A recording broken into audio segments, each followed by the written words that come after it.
আসসালামু আলাইকুম রহমতুল্লাহ। কেমন আছেন বন্ধুরা সবাই? আশা করি ভালো আছেন। আর ভালো থাকেন এই দোয়া সকলের জন্য করি। আজকে একটি গুরুত্বপূর্ণ বিষয় নিয়ে আপনাদের সাথে আলোচনা করতে যাচ্ছি। আলোচনার পূর্বে একটি সুসংবাদ হলো 15 জুলাই থেকে শুরু হতে যাচ্ছে আমাদের রোকিয়া ও তদবির শিক্ষা কোর্স। যে সমস্ত বন্ধুরা কোর্সে ভর্তি হতে আগ্রহী তারা ডিসপ্লেতে দেওয়া নাম্বারে যোগাযোগ করে ভর্তি হয়ে যাবেন ইনশাআল্লাহ। আজকের আলোচনার বিষয় হলো, অনেক ক্ষেত্রে দেখা যায় যে আমাদের মধ্যে কিছু মানুষ যারা মাথার সমস্যার কারণে পাগলামি শুরু হয় তাদের। এই পাগলামির কারণে আমরা ডাক্তার দেখাই। তো ডাক্তার দেখা যায় বিভিন্ন ঔষধ প্রয়োগ করে, ঘুমের ঔষধ প্রয়োগ করে। তো দেখা যায় যত সময় ঘুমের ঔষধের পাওয়ার থাকে তত সময় সে ঘুমায়। ঘুম থেকে উঠেই বিভিন্ন ধরনের গণ কথা বলতে থাকে, হয়তো বকাবকি করে অথবা বিভিন্ন ধরনের কথা বলতে থাকে। এইরূপ যেই সমস্ত রোগীদের হচ্ছে তাদের জন্য এই আমলটি খুবই চমৎকার এবং উৎকৃষ্ট। কিভাবে আমলটি করতে হবে? কোরআনুল কারীমের ছোট্ট একটি আয়াত, লা ইউআখিযুকুমুল্লাহু বিল্লাগবি ফি আইমানিকুম। আমি আবার বলছি, লা ইউআখিযুকুমুল্লাহু বিল্লাগবি ফি আইমানিকুম।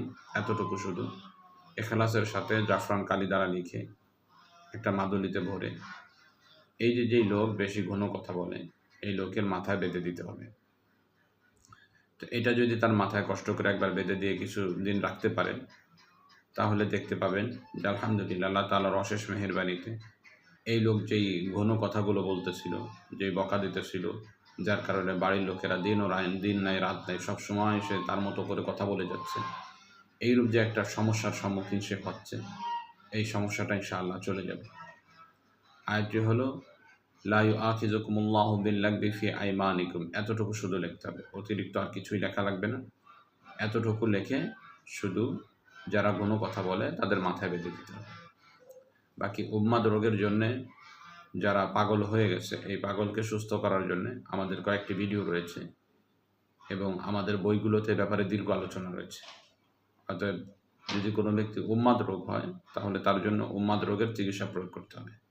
উন্মাদ রোগের মধ্য থেকেই একটা ভাগ হলো এটা, যারা বেশি ঘন কথা বলে, যেটার কারণে পরিবারের সকলের অসুবিধা হয় এবং চিন্তারও একটা কারণ হয়ে দাঁড়ায়। কারণ দিন নাই রাত নাই সে কোনো সময় ঘুমায় না, সবসময় শুধু এই বিভিন্ন কথা বলতে থাকে।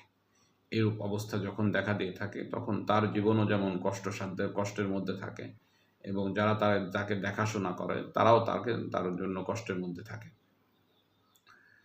আর একটা বিষয় হলো, এই রোগীকে যদি আপনি ভালো বানাইতে চান, কোনো কথা তো বন্ধ হলো, কিন্তু যদি তাকে আপনি ভালো বানাইতে চান তাহলে করণীয় হলো এই যে একটা দোয়া আমি আপনাদেরকে শোনাচ্ছি, বিসমিল্লাহিল্লাযী লা ইলাহা ইল্লা হুয়ার রহমানুর রহিম।